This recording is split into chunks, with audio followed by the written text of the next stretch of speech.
dadka hurdalaantu ay ku dhacday ee keenaha isku dabawadee bacdu u buuxday ee qabtu ku hay iska daaya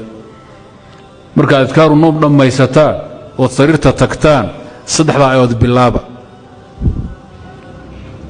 lillahi ma fi samaawaati amana ar-rasuulu iyo la yukallifu lahu saddexda ayood israaciil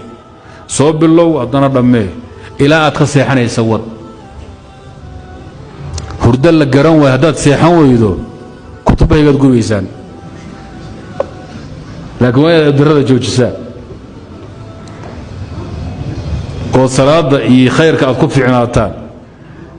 xanuunaha sixirka iyo jinka iyo ins iyo isha ee ku hurdala'aanta keenta ma gareen ba ahay waxba kama jiraan jin baa maskaxda kaa fadhiya